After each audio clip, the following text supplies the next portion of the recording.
Кога в Германия започва учебната година? Краткият отговор е вчера. Дългият отговор е, че всяка провинция в Германия сама избира кога да започне учебната година. Кога учениците да влязат за пръв път в клас. Аз съм в Берлин.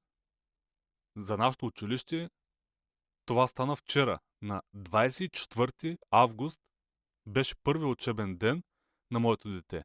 Аз как разбрах? Защо го казвам това? Защото те явно са си наумили, че щом някъде са го написали в някакъв уебсайт, че учебната година ще започне на 24 август, няма нужда да уведомяват родителите и децата.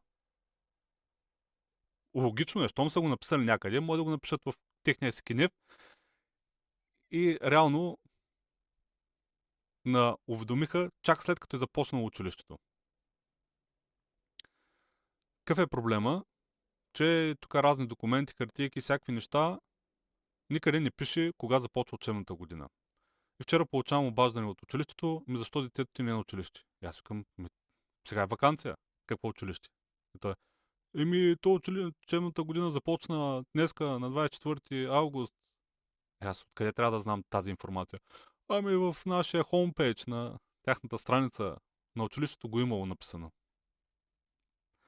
Аз съм всяка седмица в училището. Може просто да кажат, училището започва. Или на някои от документите, които са дам, хартийките, да са го казали. Просто е немската му работа. И не съм само аз. Аз бях се опашал, викам, сигурно само аз пак не съм разбрал. Не.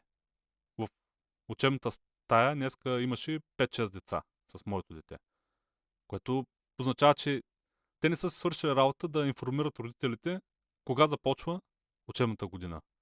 Може би трябва да имаме някакви гадателски топки, къде да гледаме, къде започва учебна година, ваканции и всякакви такива неща. Окей, разбирам тяхната логика. Те са го написали някъде, за тях е проблема решен. Но малко комуникация. Там всякакви хартийки, емейли, глупости постоянно натровят. Обаче, кога започва учебната година, никъде няма такава информация. Това е някаква така тайна, сигурно. Не знам.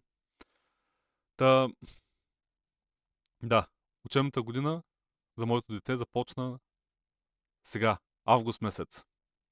То не че е голямо значение, то без това сега август месец вече е студено, все едно е септември месец в България, но да, доста по-рано започва от обичайното 15 септември.